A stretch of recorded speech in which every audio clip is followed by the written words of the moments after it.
Hello बच्चों, कैसे हैं आप सभी। चलिए, हमेशा की तरह अच्छे रहो। हमेशा की तरह का मतलब क्या हुआ, जितना हो सके अपने आप को स्वस्थ रखने की कोशिश करें, कम से कम इस काल में तो ज़रूर।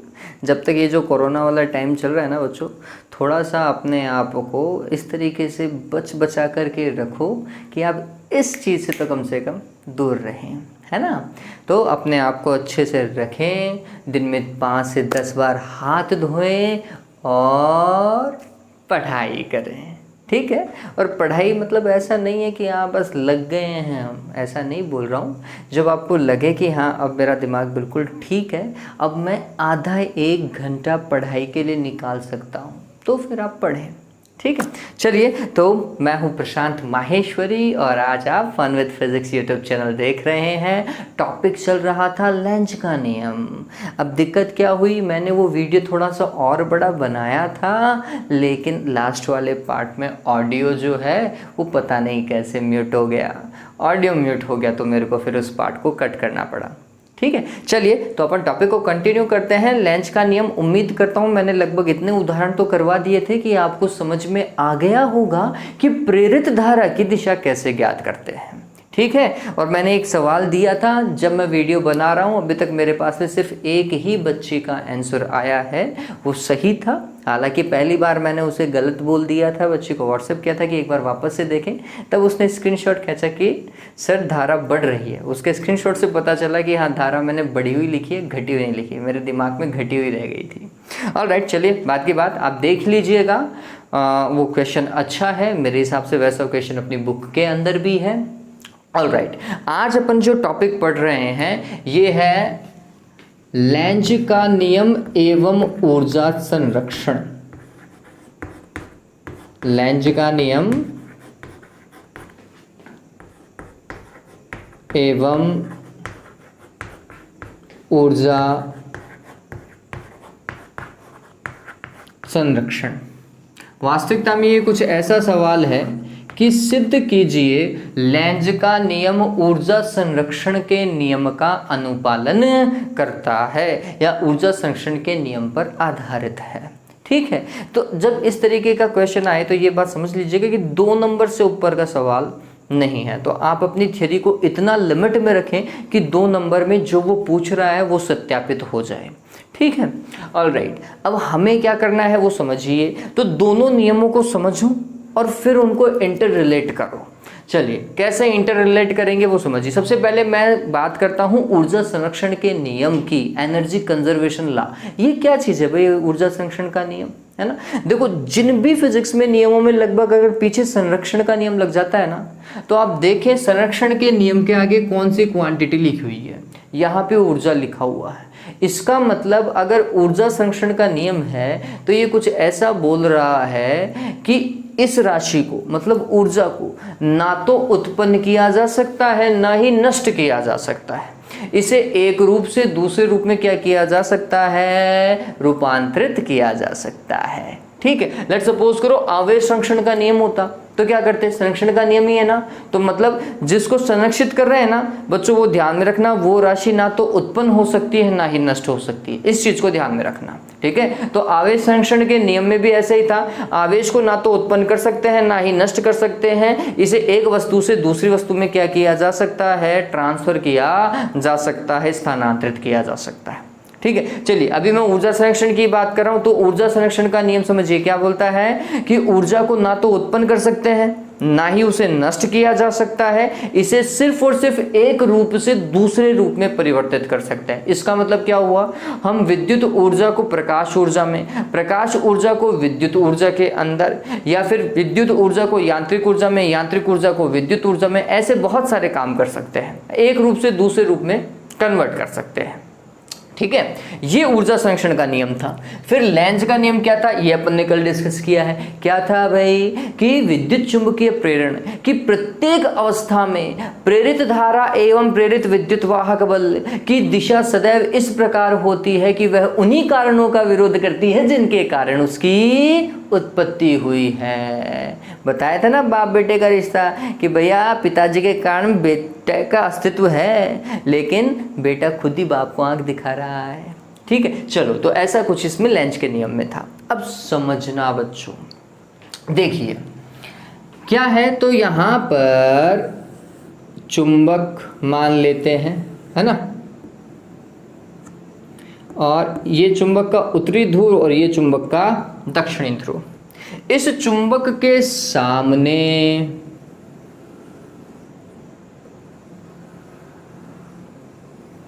एक वलय, ठीक है। अब आप इस चीज को समझिए, जब ये चुंबक स्थिर थी तो क्या इसमें प्रेरित धारा बह रही थी वलय के अंदर? बताओ भाई, आंसर है नहीं बह रही थी।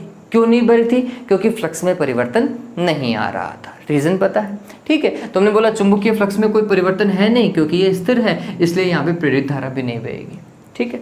अब हम क्या कर रहे हैं, इसके ऊपर फोर्स लगा रहे हैं। किसके ऊपर फोर्स लगाएंगे? या तो चुंबक के ऊपर लगाओ या फिर इस वलय के ऊपर या वृत्ताकार कुंडली के ऊपर लगाओ, ठीक है। दोनों के मध्य क्या होनी चाहिए? सापेक्ष गति होनी चाहिए। दोनों के मध्य की दूरी या तो घटनी चाहिए या बढ़नी चाहिए, सीधी सी बात है, स्थिर नहीं रहनी चाहिए, ठीक। तो हम बोल रहे हैं कि ये विवेक से हमने इसको ऐसा धक्का लगाया, फोर्स लगाया, तो बल लगाया, तो ये क्या हुई? चुंबक विस्थापित हुई, ठीक है। और जैसे ही हमने इसे आगे की ओर बल लगाया तो क्या हुआ बच्चों?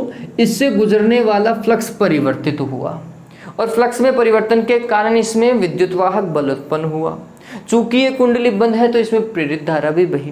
प्रेरित धारा की दिशा कैसी? तो हमने बोला अगर यहाँ पे n है तो यहाँ पर भी क्या बन जाता है? n ध्रुव। ये जो कुंडली का, वृत्ताकार कुंडली का सम्मुख सिरा जो है वो उत्तरी ध्रुव की भांति व्यवहार करने लगता है। मतलब इसमें धारा ऐसी बह रही है, यूं, ये धारा की दिशा है। कौन सी धारा की दिशा है बच्चों? एंटी क्लॉकवाइज, वामावर्त, ठीक है। ये वाली धारा की दिशा आ गई है। फिर अगर इसी उत्तरी ध्रुव को दूर लेकर के जाते, इसी उत्तरी ध्रुव को दूर लेकर के जाते, है ना, तो क्या होता बच्चों? बताया था मैंने कल, क्या होता? अगर n ध्रुव पास आ रहा है तो n बनेगा, और अगर n ध्रुव दूर जा रहा है तो s की भांति व्यवहार होगा। यहां पर ऐसा ही होगा। चलो, तो ये ऐसा धारा बहेगी। अगर ऐसे धारा बहेगी तो ये कौन सी है? क्लॉकवाइज है, ठीक है। अब यहां पर समझिए बच्चों क्या हो रहा है। हम बोल रहे हैं कि जब हम इसके ऊपर बल लगा रहे थे तो हमने इसे विस्थापित किया, है ना। F बल लगाया, F बल के कारण मानो कि x विस्थापित हुई, तो किया गया कार्य कितना होगा? F इंटू एक्स होगा। F डॉट एक्स आप लिखते हो, ठीक है। चलिए, अब यहाँ पे हमने काम किया, और हमने जैसे ही काम किया यहाँ पर धारा बही, प्रेरित धारा बही।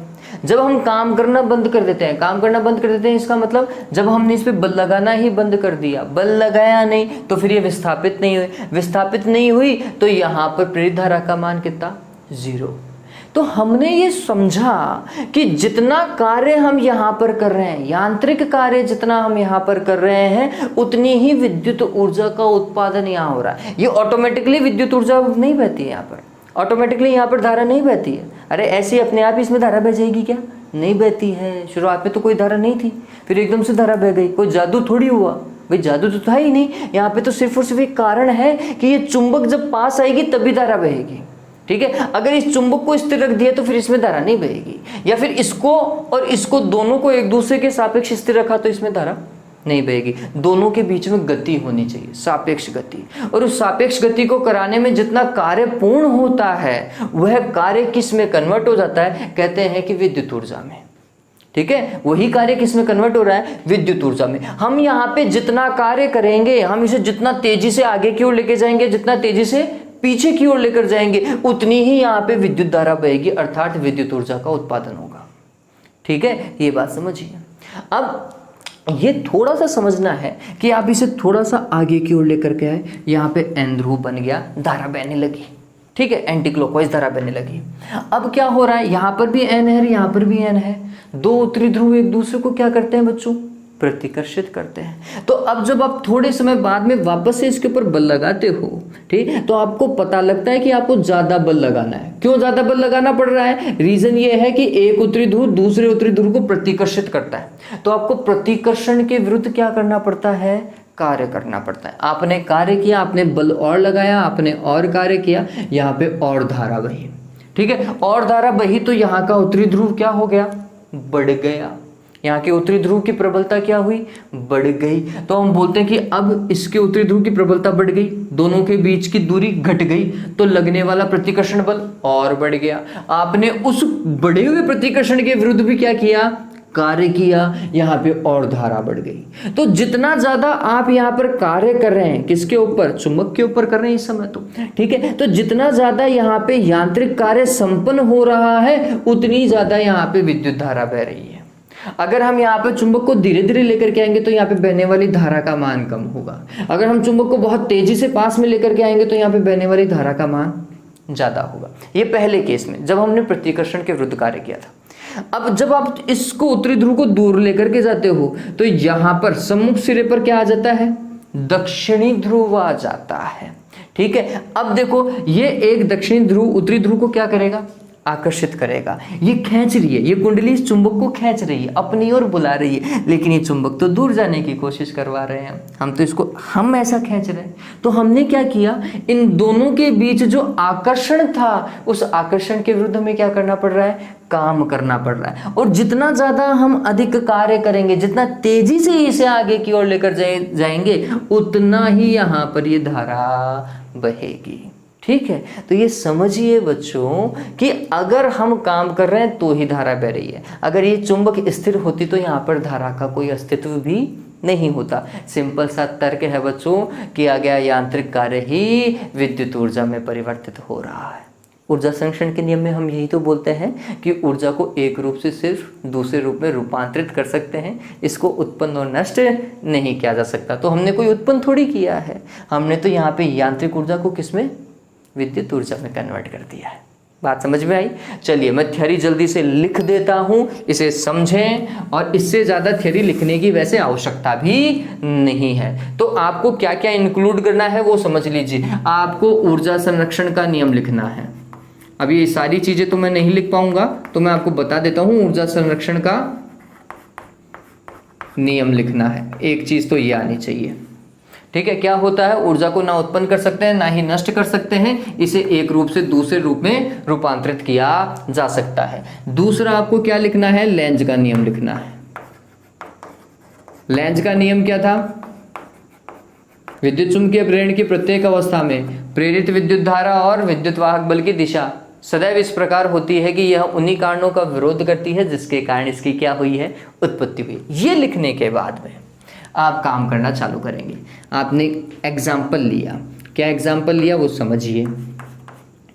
जब किसी दंड चुंबक के उत्तरी ध्रुव को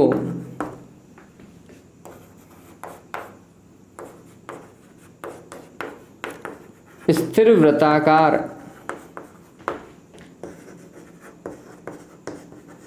कुंडली के क्या कर रहे हैं अपन? पहले केस में निकट लाया जाता है तो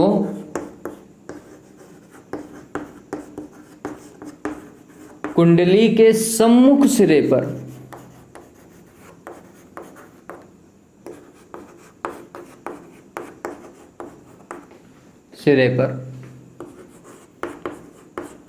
प्रेरित धारा के कारण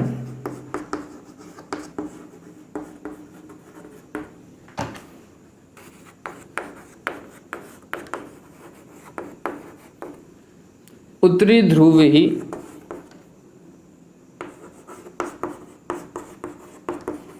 प्रेरित होता है। इस स्थिति में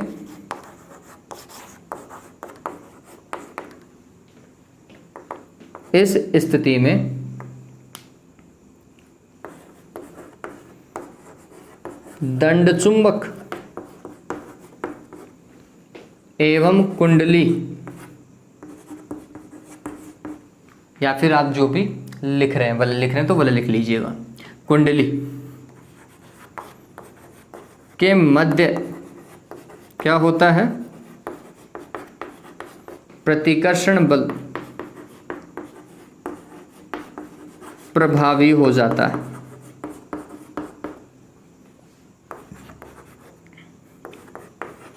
एवं इस प्रतिकर्षण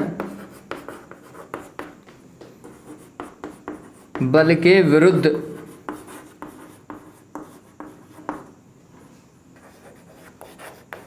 किया गया यांत्रिक कार्य ही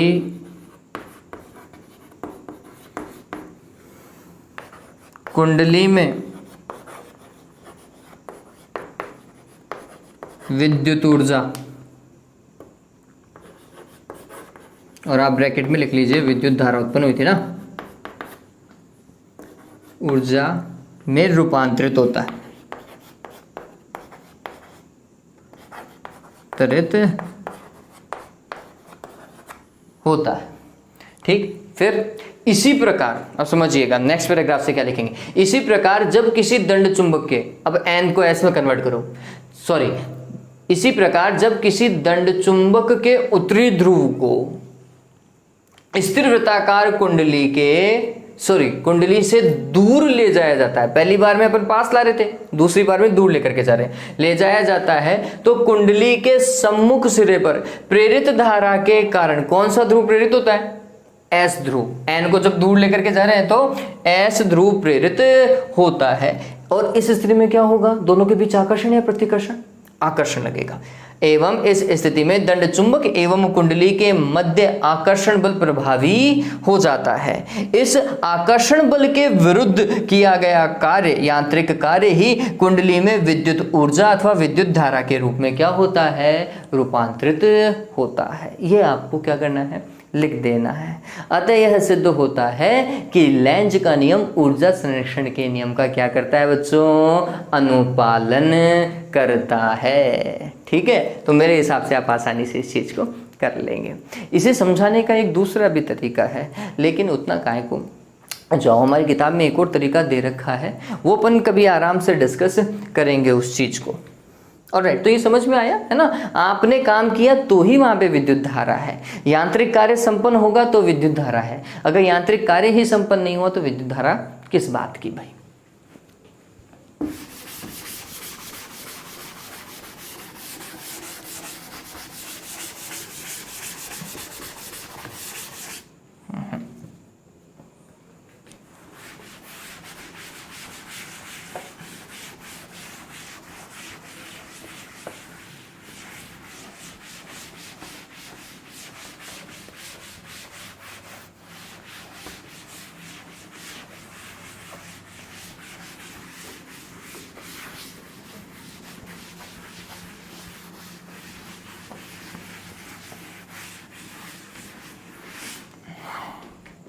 ऑलराइट, तो ये हो चुका है कंप्लीट। अब इसके बाद में नेक्स्ट हेडिंग है हमारे पास में बच्चों, सॉरी,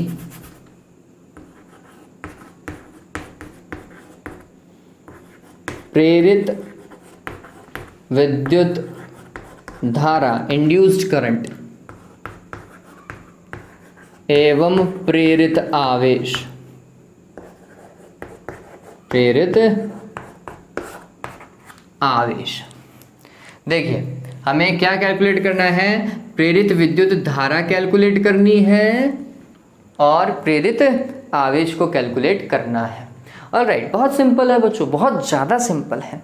देखिए हमने क्या लिखा, समझना इस चीज को, हमने लिखा लेंज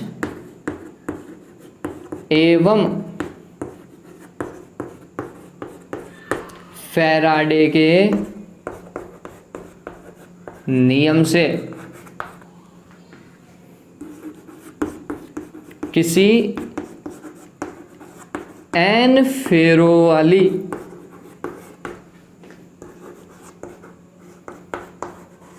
वृत्ताकार, वैसे वृत्ताकार को हटा दोगे तो भी कोई दिक्कत नहीं है।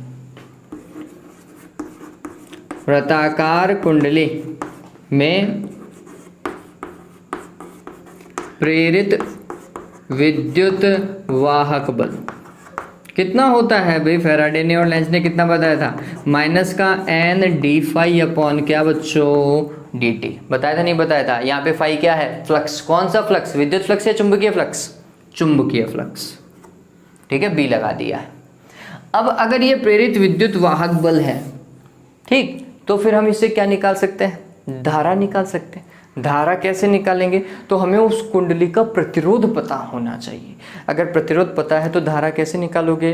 धारा बराबर होता है कुल विद्युत वाहक बल बटे कुल प्रतिरोध। सिंपल सा कॉन्सेप्ट था, नहीं था? 5वां चैप्टर पढ़ा है, नहीं पढ़ा है? ठीक है, तो हमने लिखा यदि, समझना,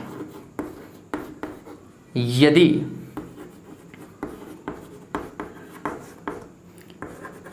कुंडली का प्रतिरोध कैपिटल आर हो तो, कुंडली का अगर प्रतिरोध कितना हो जाए बच्चों? कैपिटल आर हो जाए, तो कुंडली में प्रेरित धारा, हाँ भाई, प्रेरित धारा आई इंड्यूस्ड, आई बराबर क्या होगा?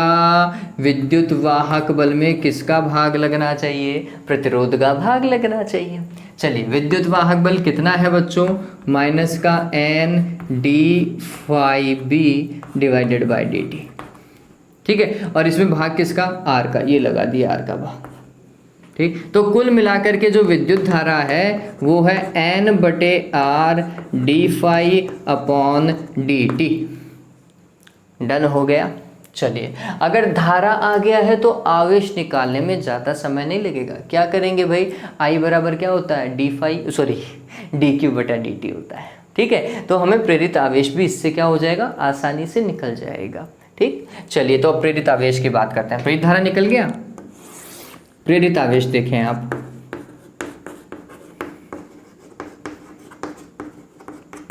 प्रेरित आवेश कैसे निकालेंगे? ये प्रेरित धारा है,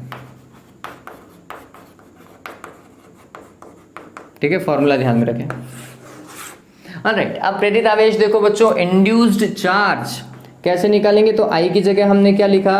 D q divided by d t बराबर क्या हो जाएगा?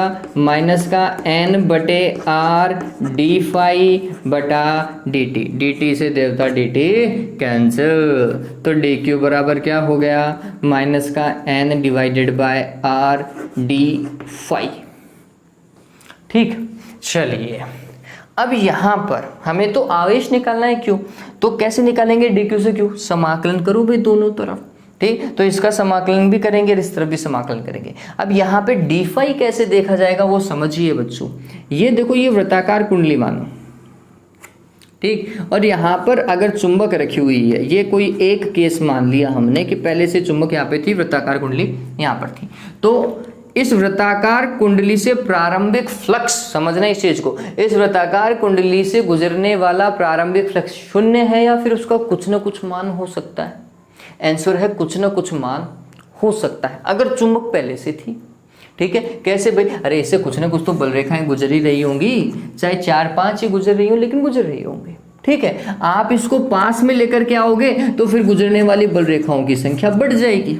ठीक, लेकिन पहले भी कुछ ना कुछ फ्लक्स था, बाद में वो फ्लक्स बढ़ गया है। ठीक है, अगर मैं मानूं कि पहले फ्लक्स φ1 था तो पास में लाने पर वही फ्लक्स क्या हो गया? φ2 हो गया है। ठीक है, ये बात तो चलिए, तो ये हमें समझ में आया इस। ठीक, तो हम बोल रहे हैं कि फ्लक्स का मान φ1 से कहाँ तक चेंज हो सकता है? φ2 तक। ये भी संभव है कि अगर चुंबक पहले से ना हो तो φ1 का मान कितना हो जाएगा? 0 हो जाएगा। ठीक है, ये भी संभव है।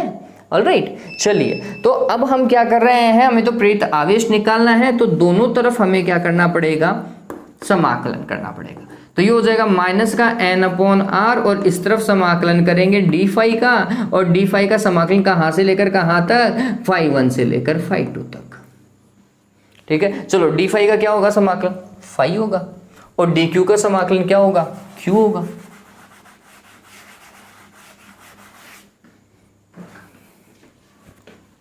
डी क्यू का समाकलन क्या हुआ क्यू, फिर माइनस का एन बटे आर, फिर डी फाई का क्या हुआ फाई, कहाँ से लेकर कहाँ तक देवताओं, फाई 1 से लेकर फाई 2 तक।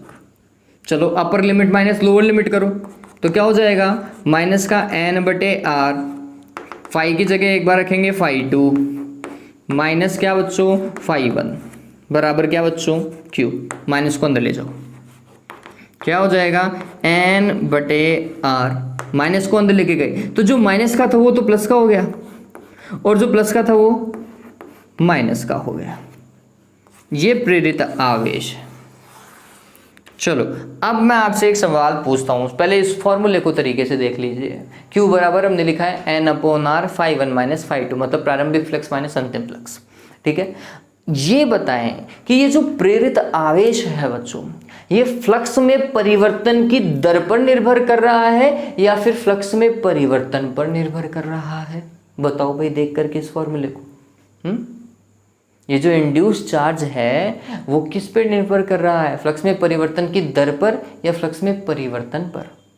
पढ़ो इसको, फाई 1 माइनस फाई 2 ये फ्लक्स में परिवर्तन ही है, दर नहीं है। दर होती तो नीचे dt का भाग लगता, लग रहा है क्या dt का भाग? नहीं लग रहा। तो ये बात ध्यान में रख लीजिएगा, प्रेरित विद्युत वाहक बल और प्रेरित धारा दोनों फ्लक्स में परिवर्तन की दर पर निर्भर करते हैं, लेकिन प्रेरित आवेश फ्लक्स में परिवर्तन पर निर्भर करता है, परिवर्तन की दर पर नहीं। ठीक है, ये स्टार लगा करके लिखना ही है क्या, प्रेरित आवेश चुंबकीय फ्लक्स, मैं चुंबकीय नहीं लिख पाया हूं, चुंबकीय फ्लक्स में परिवर्तन पर ही क्या करता है, निर्भर करता है। यह परिवर्तन की दर पर निर्भर नहीं करता। एक अच्छा सवाल है बच्चों ये। ठीक है, चलिए तो उम्मीद करता हूं ये चीज आपको क्या है समझ में आ गई होगी। ठीक है, डन है, ये उतार लिया आपने। ऑल राइट, उतारने का तरीका ये कि बच्चों वीडियो को पॉज करो और अच्छे से उतार लो। हाँ भाई, अब इसके आगे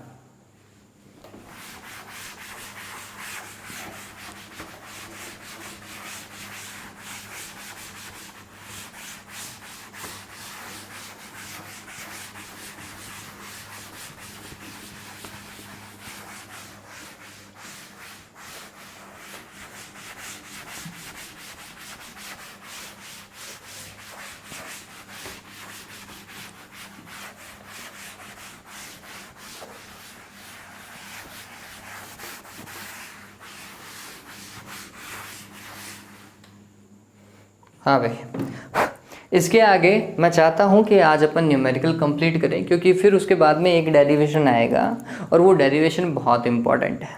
ठीक, तो वो डेरिवेशन नेक्स्ट पार्ट में अच्छे से कर लेंगे। आज अपन न्यूमेरिकल कर लेते हैं जो इससे रिलेटेड होगा। चलिए तो न्यूमेरिकल देखें, आपको उधर दिखाई दे रहा होगा। 9.5 एक एग्जाम्पल है हमारे पास में। देखिए ये एग्जाम्पल क्या बोल रहा है वो समझिए। 1.6 सेंटीमीटर स्क्वायर, 1.6 सेंटीमीटर स्क्वायर क्षेत्रफल तथा 50 फेरों वाली एक कुंडली को, थोड़ा सा समझिए, कुंडली का क्षेत्रफल कितना दिया हुआ है, 1.6 सेंटीमीटर स्क्वायर तथा 50 फेरों वाली कुंडली, फेरों की संख्या 50 को 0.3 सेकंड में 1.8 टेस्ला के चुंबकीय क्षेत्र में इस प्रकार रख दिया जाता है। समझिए कितने सेकंड के अंदर, 0.3 सेकंड के अंदर कितने चुंबकीय क्षेत्र में ले जाते हैं, 1.8 टेस्ला के चुंबकीय क्षेत्र में। मतलब प्रारंभ में चुंबकीय क्षेत्र नहीं था, फिर 0.3 सेकंड के अंदर वो कितना हो गया, 1.8 टेस्ला हो गया। देखा जाए तो ये वास्तविकता में क्या है, समय में कितना परिवर्तन किया उन्होंने, 0.3 सेकंड का। और इतने समय अंतराल में चुंबकीय क्षेत्र में कितने परिवर्तन की बात कर रहे हैं वो, 1.8 टेस्ला चुंबकीय क्षेत्र की बात कर रहे हैं। 1.8 टेस्ला बहुत ज़्यादा होता है वैसे। चुंबकीय क्षेत्र में रख दिया जाता है कि इसका तल चुंबकीय क्षेत्र रेखाओं के लंबवत हो। चलो ये कुंडली, ये तो ये कुंडली का तल हो गया, ठीक है, और क्षेत्र रेखाओं के लंबवत होना चाहिए, तल लंबवत होना चाहिए, तो क्षेत्र रेखाएं ऐसे जाएंगी, ठीक। चलो अगर क्षेत्र रेखाएं ऐसे जाएंगी तो कुंडली का क्षेत्रफल सदिश भी ऐसे जाएगा। चलिए, क्षेत्र रेखाओं की दिशा चुंबकीय क्षेत्र की दिशा होती है, और क्षेत्रफल सदिश क्या होता है, डीए सदिश होगा या डीएस सदिश होगा, और इन दोनों के मध्य कोण कितना हो गया, 0 डिग्री। ध्यान रखना, यदि कुंडली का प्रतिरोध, यदि कुंडली का प्रतिरोध कितना है, 10 ओम हो, ठीक बात है, तो उसमें कुल कितना आवेश जो है वो प्रवाहित होगा। आपको क्या निकालना है, प्रेरित आवेश निकालना है। ऑल राइट, चलिए कैसे निकालेंगे बच्चों, प्रेरित आवेश कैसे निकाला जाएगा, तो हमने समझा Q बराबर क्या होगा, आंसर है N/R, phi1 माइनस phi2। कुल मिलाकर के ये क्या है, फ्लक्स में परिवर्तन है, ठीक है। मैं कुछ ऐसा लिख सकता हूँ N/R और यहाँ पर लिख देते हैं d फाई, या फिर आप इसे लिख सकते हैं N/R और डेल फाई लिख दो, कोई दिक्कत वाली बात नहीं है, फ्लक्स में परिवर्तन है, ठीक। अब फ्लक्स में परिवर्तन कैसे निकालेंगे वो थोड़ा समझने लायक बात है, ठीक। चलिए कैसे काम करेंगे वो समझिए बच्चों। ऑल राइट, n का मान 50 दिया हुआ है, ठीक बात है। r का मान कितना दिया हुआ है, 10 दिया हुआ है, वो रख देंगे। फ्लक्स, फ्लक्स क्या होता है, फाई बराबर क्या होता है, b into a, b dot ए।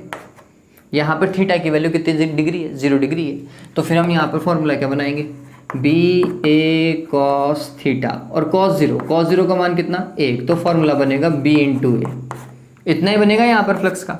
अब हमें क्या निकालना है, फ्लक्स में परिवर्तन, ठीक है। फ्लक्स में परिवर्तन देखोगे तो क्या होगा बच्चों, तो हम बोलते हैं या तो फ्लक्स में परिवर्तन होगा डेल बी इंटू ए, या फिर फ्लक्स में परिवर्तन होगा बी इंटू डेल ए।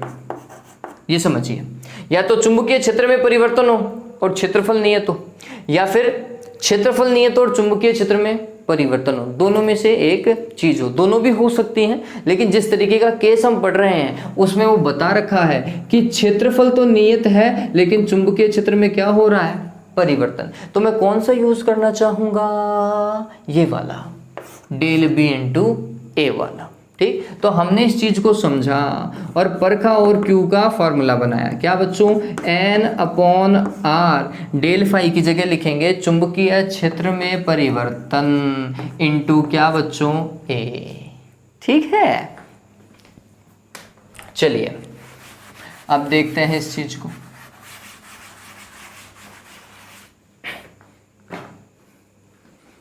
क्या हो जाएगा, तो N का मान 50, R का मान 10, डेल बी चुंबकीय क्षेत्र में परिवर्तन 1.8, क्षेत्रफल 1.6 सेंटीमीटर स्क्वायर है, 10 की -4 लगा दो तो होगा। चलिए ये 0 से 0 क्या हो गया, कट गया, फिर 16 पंजों क्या होता है, 80, तो 80 का 8 ही रह जाएगा, 8 गुणा 1.8 गुणा 10 की घात -4। चलिए 8 8 कितना होता है बच्चों, 64 होता है, तो 6 इधर आ जाएगा, 8 एकम 8 6 14, तो 14.4 गुणा 10 की घात -4 कूलम। ठीक है, समझ में आ गया ये। चलिए तो उम्मीद करता हूँ ये चीज़ आपको अच्छे से समझ में आ गई होगी। बिल्कुल सही बात है, बुक में आंसर क्या दिया हुआ है, 1.44 गुणा 10 की घात -3 कूलम। बताओ भाई लिख सकते हैं नहीं लिख सकते, घात यहाँ पे चेंज करो तो फिर पॉइंट इधर आ जाएगा, कोई दिक्कत ही नहीं। ऑल राइट, चलिए एक और नियम दिया हुआ है, आज वो डिस्कस कर लेते हैं, फ्लेमिंग का दाएं हाथ का नियम, और ये अंतिम बिंदु है हमारे लिए।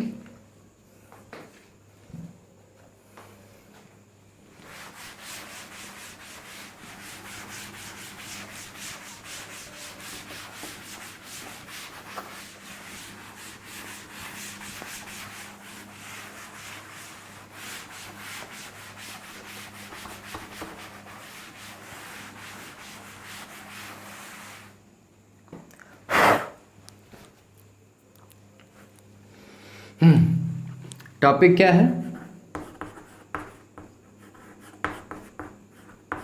फ्लेमिंग का दाएं हाथ का नियम। ये नियम क्यों यूज किया जाता है?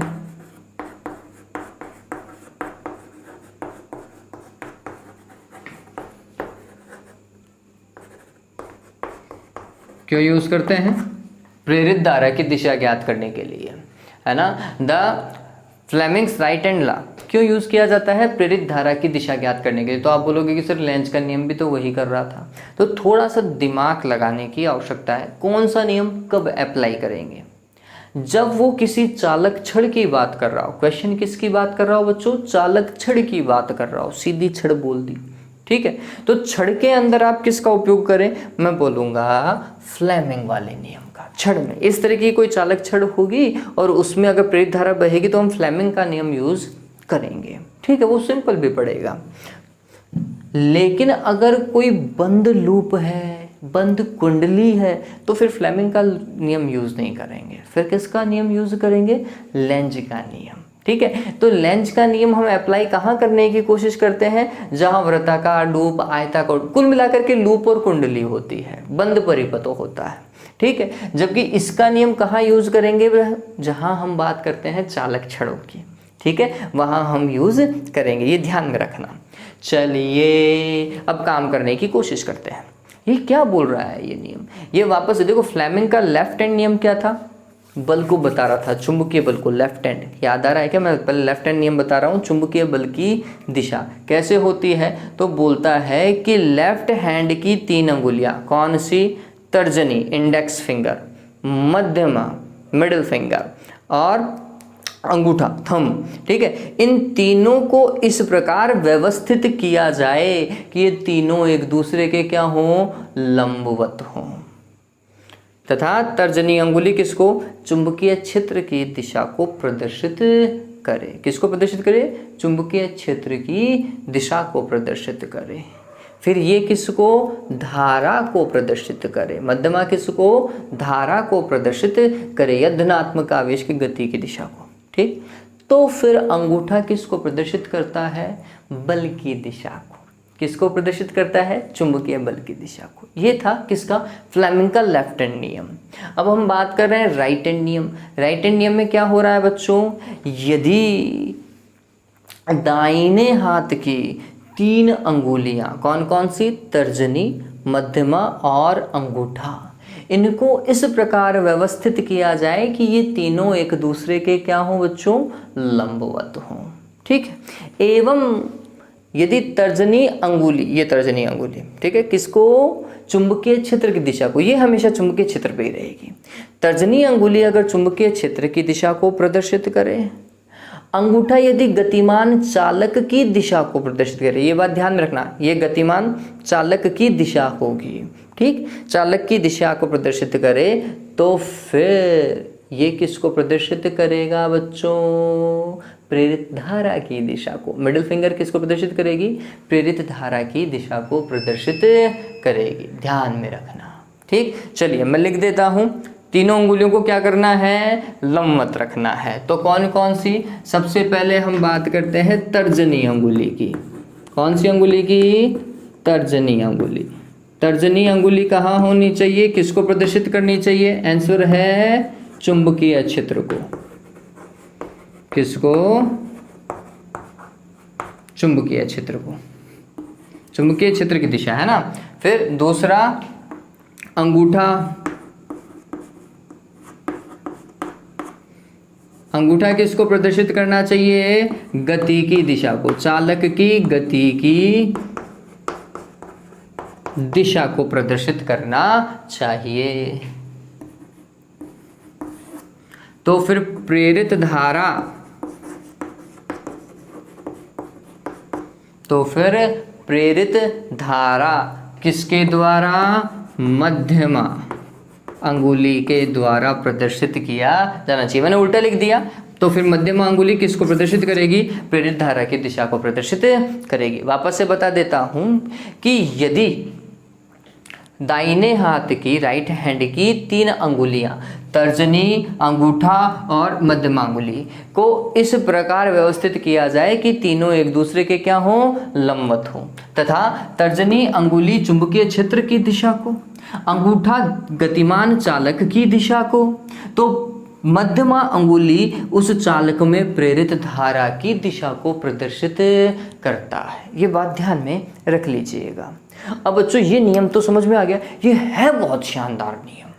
कैसे, वो समझिए। देखो अब इस चीज को मैं समझा रहा हूं, वो समझ भी लेना, और एक ट्रिक बताऊंगा, इससे आप हमेशा इस चीज को भी भूल जाओगे एक बार के लिए। तो आप बोलोगे कि ऐसे ही बता देंगे सर इस ट्रिक से।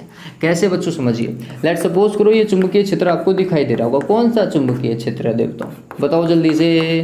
तल के लंबवत अंदर की ओर या बाहर की ओर, जल्दी से बताएं। तल के लंबवत अंदर की ओर, है ना। तल के लंबवत कहाँ की ओर, अंदर की ओर। इसमें एक चालक है, ऐसा चालक मान लो, ये चालक है, और ये चालक का अपन मान लेते हैं P सिरा है, ये वाला Q सिरा है, इस तरफ वाला Q है, इस तरफ P, और ये चालक जो है इस दिशा में जा रहा है, S से।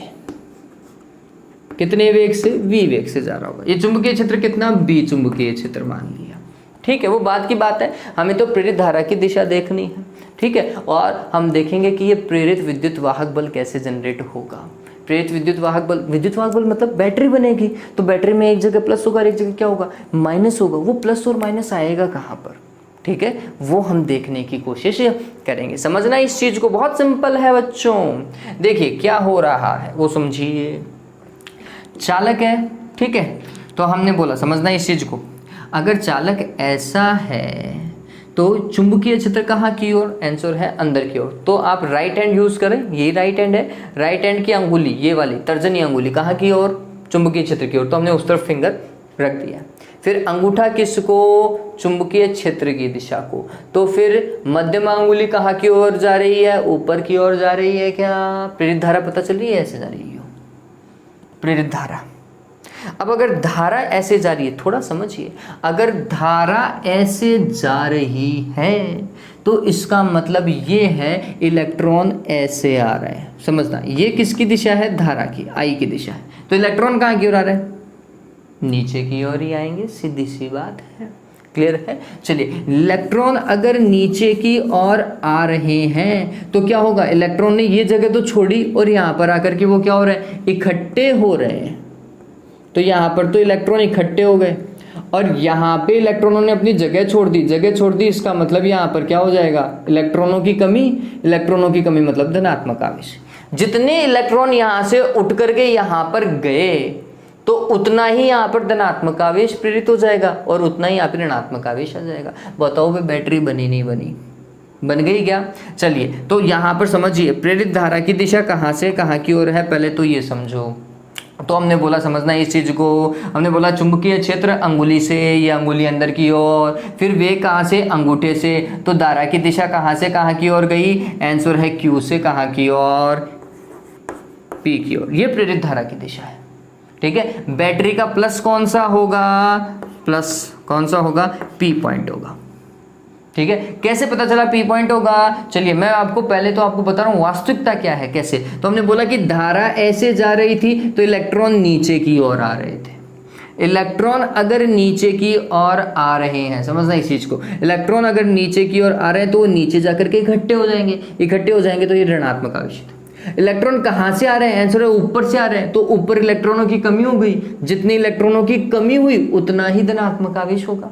इलेक्ट्रॉनों की कमी ही तो प्लस का आवेश होता है, धनात्मक आवेश होता है। तो हम बोल रहे हैं कि अगर 6 इलेक्ट्रॉन की कमी है तो 6 के बराबर धनात्मक आवेश, और यहाँ पे 6 इलेक्ट्रॉन बढ़ गए मतलब 6 इलेक्ट्रॉन के बराबर ऋणात्मक आवेश हो गया। ठीक है, चलिए अब आप सवाल को देखते ही कैसे बताओगे कि यहाँ पर कहाँ पर प्लस बनेगा, कहाँ पे माइनस बनेगा, वो कैसे बताओगे।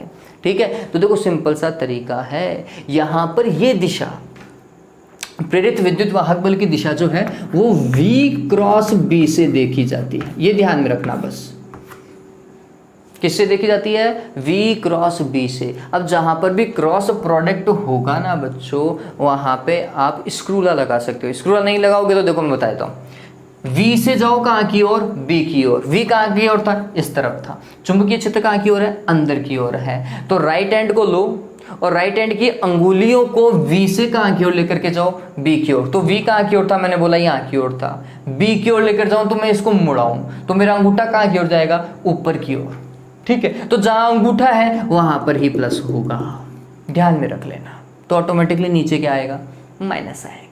ठीक है, पता चल गया बैटरी का प्लस कहाँ बना, P पर बना। कैसे पता चला, V क्रॉस B से पता चल गया। V से कहाँ की ओर जाना है, B की ओर अंगुलियों को मुड़ाना है। तो हमने बोला V इधर था, B अंदर की ओर था, घुमाया, अंगूठा ऊपर की ओर बता रहा है, इसका मतलब प्लस कहाँ बनेगा, P पर बन जाएगा। सिंपल है, बहुत सिंपल है बच्चों। चलिए इसका एक और एग्जाम्पल कर लेते हैं। ये ध्यान में रखना, ये बहुत सारे बच्चे जो हैं इसमें कंफ्यूज होते हैं कि कहाँ प्लस बनाना है और कहाँ माइनस बनाना है। पता ही नहीं चलता कि प्रेरित विद्युत वाहक बल कहाँ पर जा रहा है। ठीक है, चलिए इसको अगर मैं कुछ ऐसा लूं,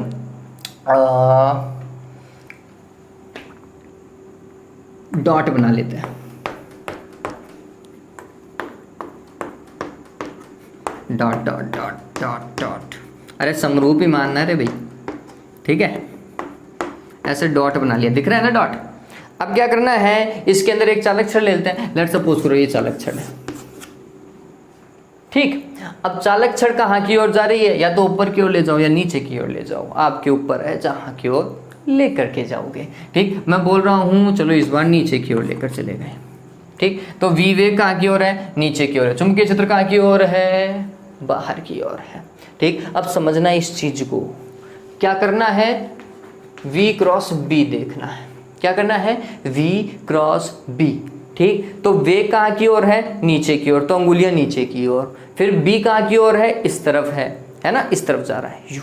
ठीक, तो ये कुछ ऐसा, B ऐसा और वेग ऐसा आपको दिखाई दे रहा होगा। ठीक है, तो आपको कहाँ से कहाँ की ओर जाना है, V से B की ओर, V से B की ओर जाना है। तो V से B की ओर जाओ, अंगुलियां ऐसे और B ऊपर है ऐसा। तो अंगूठा कहाँ की ओर गया बच्चों, इस तरफ गया। गया नहीं गया, अंगूठा अगर इस तरफ गया तो फिर इसका मतलब ये कौन सा सिरा होगा, प्लस का सिरा होगा। ये प्लस और ये कौन सा, माइनस।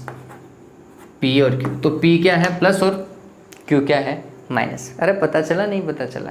प्रेरित धारा की दिशा क्या होगी बच्चों, बताओ भाई। प्रेरित धारा कैसे निकालते हैं, तो राइट हैंड का ये अंगुली क्या भाई, चुंबकीय क्षेत्र की दिशा को, अंगूठा किसकी दिशा को, गति की दिशा को। समझिए, चुंबकीय क्षेत्र कहाँ की ओर, बाहर की ओर, अंगूठा कहाँ की ओर, ऐसा। तो ये समझ रहे हो, इस तरफ आ रही है बात, समझ रहे हो। चुंबकीय क्षेत्र बाहर की ओर, ठीक है। फिर वेग अंगूठे से, तो फिर धारा कैसे जाएगी, पता चल रहा है क्या, प्रेरित धारा ऐसे जाएगी, क्यू से कहाँ की ओर, पी की ओर जाएगी। ठीक है, धारा ऐसे गई तभी तो इलेक्ट्रॉन उठ करके यहाँ से यहाँ आया। पता चला, नहीं पता चला, बहुत सिंपल था। चलिए एक और सवाल कर लेते हैं। ऐसा करो,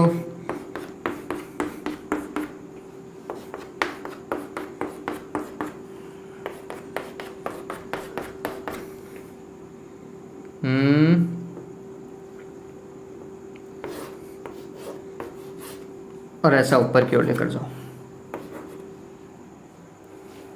चुंबकीय क्षेत्र अंदर की ओर है, ठीक है। वेग कहाँ की ओर है, ऊपर की ओर है। तो हमने बोला वेग ऊपर की ओर है, V क्रॉस B करो, है ना। सॉरी, सदिश लगा देता हूं, V क्रॉस B करो। तो हमने बोला वेग ऊपर की ओर, अंगुलियां ऊपर की ओर, ठीक है। चुंबकीय क्षेत्र कहाँ की ओर, अंदर की ओर, तो अंगुलियों को चुंबकीय क्षेत्र की ओर, V से कहाँ की ओर, B की ओर, ऐसा अंदर की ओर लेकर गए। अंगूठा कहाँ की ओर आ रहा है, इस तरफ आ रहा है क्या, तो इस तरफ प्लस आएगा और इस तरफ क्या हो जाएगा, माइनस हो जाएगा। पता चल गया, ठीक। अगर ये प्लस है ये माइनस है तो धारा कहाँ से कहाँ की ओर, माइनस से प्लस की ओर। ध्यान में रख लेना प्रेरित धारा की दिशा, ठीक है। प्रेरित धारा की बोल रहा हूँ, ठीक है। तो ये ऐसे जाएगी प्रेरित धारा, ऐसे। पता चल गया ये। तो ये बहुत इंपॉर्टेंट है कि कहाँ प्लस बनेगा और कहाँ माइनस बनेगा। तो एक सिंपल सा तरीका मैंने आपको बताया। आपको क्या देखना है, V क्रॉस B देखना है। आपको पता चल जाएगा कि कहाँ प्लस बनेगा और कहाँ माइनस बनेगा। विद्युत वाहक बल का प्लस कहाँ है और माइनस कहाँ है, ठीक। ठीक है, ऑलराइट। तो चलिए, उम्मीद करता हूँ कि ये वीडियो आपको अच्छा लगा होगा और कुछ एक ऐसी चीज़ें आपको समझ में आई होगी जिसे नॉर्मली बच्चों को शायद दिक्कत आती होगी। अगर ये चीज़ नहीं समझ में आ रही है तो हम और एग्जाम्पल से इस चीज़ को समझने की कोशिश कर सकते हैं बच्चों। आप सिर्फ कमेंट बॉक्स में लिख दीजिएगा कि समझ में आया या फिर नहीं आया। अगर समझ में आ गया तो बहुत बढ़िया, अदरवाइज नेक्स्ट वीडियो में वापस से ट्राई करेंगे, कहाँ दिक्कत आ रही है। ठीक है, चलिए आज के लिए इतना ही बच्चों। Have a good day and take care.